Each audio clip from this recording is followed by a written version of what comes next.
నా పేరు సీత అండి. నిన్న బాబు గారు వచ్చారు, లోకేష్ బాబు ముందు వచ్చాడు.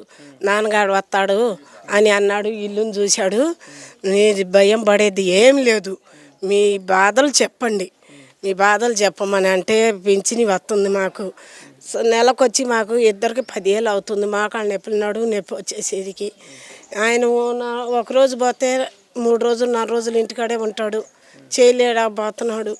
పెద్ద వయసు వచ్చింది సార్ అన్న బాబు గారికి, లోకేష్ బాబుకి చెప్పి ఆ రకంగా మాట్లాడి చెబితే నాన్నగారు వస్తాడు, మీరు భయం పడకుండా మొత్తం మీ బాధ అంతా చెప్పండి అని అంటే, నా బాధ ఏం లేదు సార్, నాకు వినటానికి స్థలం ఉంది, ఇల్లు కట్టుకే శక్తి లేదు నాకు చెప్పాడు లోకేష్ బాబు. కానీ చంద్రబాబు వచ్చినా ఏం చెప్పినా కూడా అప్పుడు ధైర్యం వచ్చి సంతోషం కళ్ళల్లో దేవుడు చేసావు.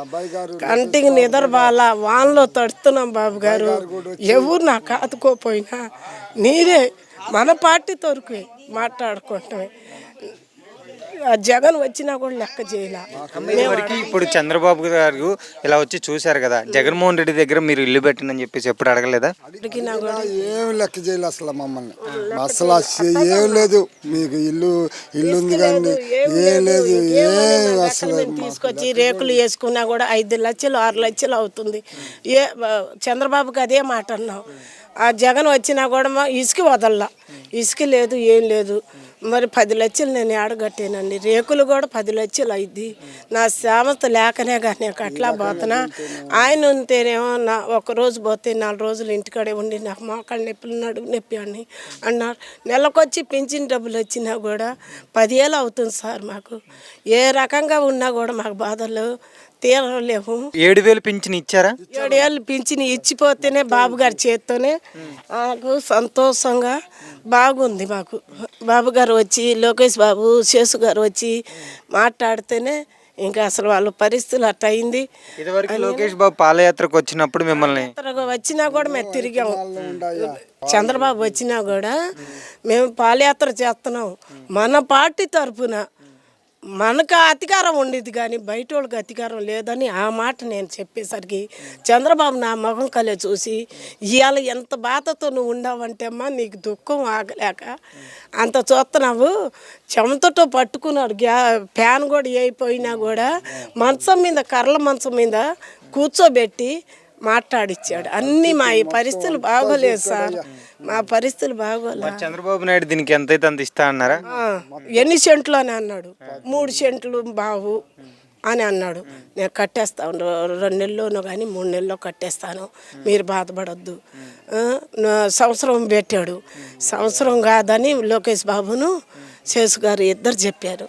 చెప్పిన తర్వాత 3 నెలలకి కట్టేసి అవన్నీ తీసుకొని అవన్నీ శుభ్రం చేసుకోండి అని అన్నారు శేషు గారు లోకేష్ బాబు. అది మరి లోకేష్ బాబుని ఎందుకు అసలు అంత నమ్మారు మీరు? మాది అదే పార్టీ కాబట్టి మేము లోకేష్ బాబు అంటే పాదయాత్ర చేసాము, చంద్రబాబుకి పాదయాత్ర చేసి అభిషేకాలు చేసాము. అది మాకు సంతోషం. ఆయన పెట్టపోయినా కూడా మాకు అదే కావాలి. రామారావు కాడ నుంచి మా ఆయన అదే పార్టీ కాబట్టి, తెలుగుదేశం పార్టీ కాబట్టి ఆ రకంగా మనకి చెప్పుకుంటాం. ఇంకా అది అమ్మ, ఇప్పుడు జగన్మోహన్ రెడ్డి గారు ఇదివరకు వాళ్ళు వాలంటీర్ వ్యవస్థ కానీ మీరు ఇల్లు పెట్టుకుంటే కానీ ఇవ్వలేదు. రాలా పెట్టుకోవాలా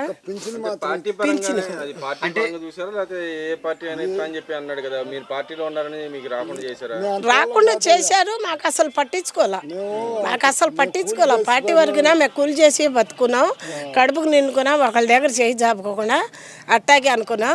చంద్రబాబు వస్తేనే ఇల్లుకి సెలసన పెడతాను అని లోకేష్ బాబు చెప్పాడు. అమ్మ, ఒక సీఎం హోదాలో ఉండి ఆయన సీఎం అయిన తర్వాత మీ ఇంటికి వచ్చి ఉన్నారు కదా, మీకు ఎలా అనిపిస్తుంది? మాకు సంతోషంగా ఉంది. మంచం మీద కూర్చొని మా టీ తాకాడు, అది సంతోషంగా ఉంది.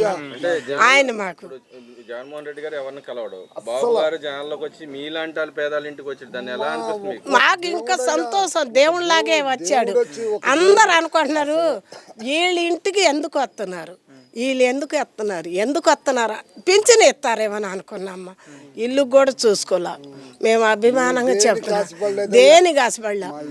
అందుకని ఆ శేషు గారు కొద్దిగా సాయం చేసి లెటర్ ఇచ్చాడు, లోకేష్ బాబుకి చెప్పాడు, పలానా పాములు ఎవరు లేదు పాపం, దూలం మూలం మొత్తం ఇరిగినా ఆ ఇల్లు అంతా కారుడే, అంత బాధ ఉందని శేషు గారు చెప్తే ఆ శేషు బాబు గారు పట్టు లోకేష్ బాబు వచ్చాడు.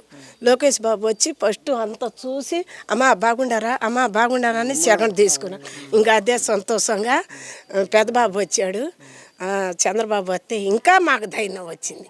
ఇప్పుడు చంద్రబాబు గారు చెప్పినట్టు పెద్ద కొడుకుగా మీ ఇంటికి ఉంటా అన్నాడు కదా, ఉన్నాడా? అన్నాడు అది. అందుకని మాకు వచ్చిన ఫస్ట్ వచ్చాడు, మా దగ్గరికే వచ్చాడు, మా పరిస్థితులు చూశాడు, నాన్నగారి ముందు కంగారు వద్దు అని చెప్పాడు. అది నిన్న చంద్రబాబు నాయుడు వచ్చినప్పుడు ఇలానే ఉందా ఇల్లు?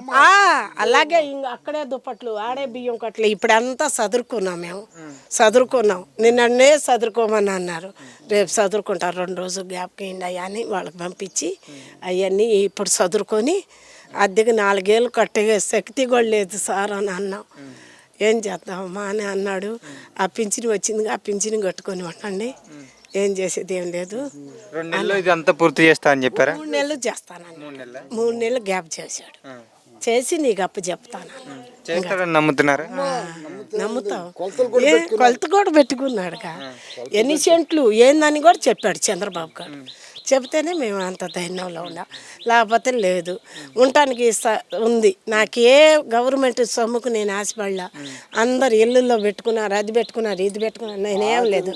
నాకు దొడ్డి కూడా లేదు సార్, దొడ్డి కూడా లేదని చంద్రబాబు కంటే అటు కూడా వచ్చి చూశాడు. వెనకమాల తిరిగి మంచం అటు కాళ్ళు తిప్పి చూస్తే వీళ్ళ పరిస్థితులు అట్టు ఉందని చంద్రబాబు అనుకొని బాధపడొద్దు అని చేతిలో చేయి పెట్టాడు. లోకేష్ బాబు ఒక దేవుడు అడిగినట్టు అడిగాడు. అది ఏం లేదు సార్, ఇంకా సంతోషంగా ఉన్నాం మేము. అసలు ఇప్పుడు చంద్రబాబు నాయుడు గారు మీకు ఇవన్నీ ఇచ్చారు కదా, మీకు ఆయనకి ఏం చెప్తారు అసలు మీరు? ఒక దేవుడికి ఆయనకి నారా లోకేష్ కానీ చంద్రబాబు నాయుడుకి కానీ అసలు మీరు ఏం చెప్తారు? మాకు ఇల్లు కట్టి పెట్టాడు, మాకు మంచి చేశాడు, బతికిన్నాళ్ళు మేము ఆయన పేరే చెప్పుకుంటాం, ఇంకేం చెప్పం. దేవుడికి దండం పెట్టుకున్నట్టు పెట్టుకుంటాం. ఒక దేవుడు అంటే దేవుడయ్యా, అమ్మో ఒక తండ్రి, ఒక దేవుడు నీ పరిస్థితి ఏందనేది ఒక దేవుడు పంపించి నీ పరిస్థితి ఏంది, ఎందుకయ్యా ఏంది అనేది ఒక దేవుడు చేసినట్టే అండి. ఒక్క దేవుడు మాట్లాడినట్టు మాట్లాడి మా పరిస్థితి ఆలోచించి ఏం కావాలన్నా కూడా అయ్యా నాకు ఇల్లే కావాలయ్యా, నాకు పరిస్థితి మనోడు స్వామి కనీసం ఉండటానికి ఇల్లు లేకుండా రూపాయి డబ్బులు లేవయ్యా అని అంటే ఇంకా సరే ఇల్లే కట్టి పెడతాను అన్నాడు. ఇంకా సభలో పోయి ఒకే చేశారు, మొత్తం అప్పటికప్పుడు కొలత పెట్టారు. చంద్రబాబు గారు కూడా ఇంకా అదే మాట మాట్లాడారు స్వామి. నా పేరు ఇస్లావసాయి అండి. అమ్మ ఇప్పుడు నిన్న చంద్రబాబు నాయుడు గారు వచ్చారు కదా, మీకు ఎలా అనిపిస్తుంది? మాకు బాగుంది సార్. మాకు అసలు మా ఇంటికి వస్తారని నేను అనుకోలేదు. మా ఇంటికి వచ్చి మాకు పింఛన్ ఇచ్చి మాకు ఇల్లు కట్టిస్తారని అనుకోలేదు సారు. అసలు వస్తే మాకు ఒక దేవుడు వచ్చినట్టే ఉంది, ఒక దేవుడు వెంకటేశ్వర స్వామి వచ్చినట్టే ఉంది. మాకు బాగుంది. ఒక సీఎం హోదాలో ఉండి ఆయన మీ ఇంటికి వచ్చి మీ ఇంట్లో కూర్చున్నారు కదా, మీకు ఎలా అనిపిస్తుంది? బాగుంది సార్, మాకు సంతోషంగా ఉంది, బాగుంది. ఇల్లు కట్టిస్తా అన్నారు కదా, కట్టిస్తారని నమ్ముతున్నారా? నమ్ముతున్నాను సార్. ఇవి కొలుసుకున్నారు నిన్న వచ్చి. అయితే రేపు ఇవాళ మొదలు పెడదామమ్మా, మీరు ఏడైనా ఇల్లు చూసుకోండి అని చెప్పారు. మీ ఇల్లు కూడా మారిపోయాము, అవి అన్నీ ఇప్పి తీస్తారు ఇప్పుడు ఈ పూట. అమ్మ ఇప్పుడు జగన్మోహన్ రెడ్డి గారు అధికారంలో ఉన్నప్పుడు ఇల్లు పట్టా ఇస్తా అన్నారు కదా, అసలు లెక్క కూడా అసలు ఏం చేయలే. మాకు అసలు దేనికైనా మాకు సాయం అంటే చేయలే. మరి ఇల్లు కట్టుకుంటారా ఏం చేస్తారని కూడా మాకు కనీసం దగ్గర కూడా రాలా. మాకు గెలిచిన తర్వాత ఏందన్నానంటే పింఛన్ మట్టుకు వచ్చేది, అమ్మఒడి వచ్చేది, అవి అయినా చేతికైనా వచ్చేది కాదు. కొంచెం బాకీలు ఉండేది, దానికి డోకరాలకని దానికని పోయేది.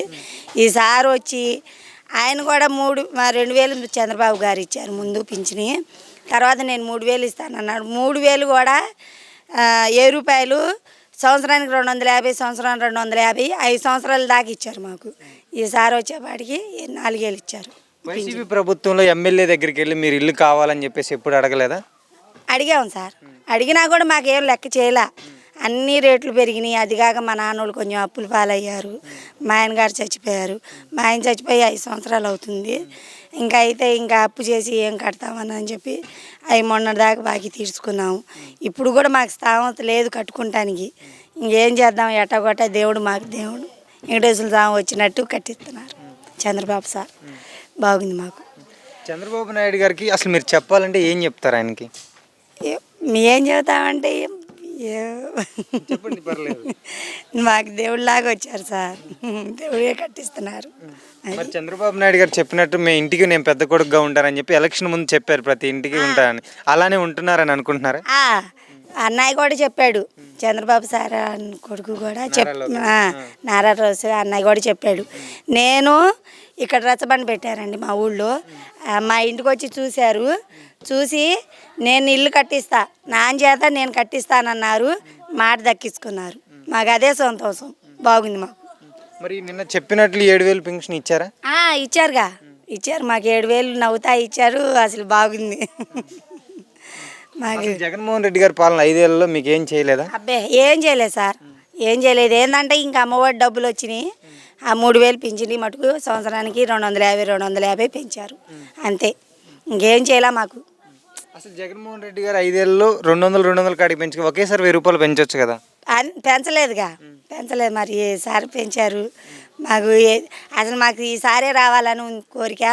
మా ఊరు మొత్తం వేసాం, మా తండాలో మొత్తం మేము లంబాడోళ్ళం. మాకు అసలు బాగా సరదాగా ఉంది, బాగుంది. అసలు మీ ఇంటికి వస్తారా, మీ ఇంటికి వస్తారా అని చెప్పుకున్నాం. అసలు మా శేష్ అన్నయ్య చేయించారు, మా అన్నయ్య చేయించారు, బాగుంది. నారా లోకేష్ మరి ఇచ్చిన మాట మీద నిల్చున్నారు కదా, మీకు ఏం చెప్తారు ఆయనకి? దండం పెడతా కాళ్ళకి, దండం పెట్టేసేత అని, నువ్వు నాకు మేలు చేసావు అని దండం పెట్టేసేత. Thank you.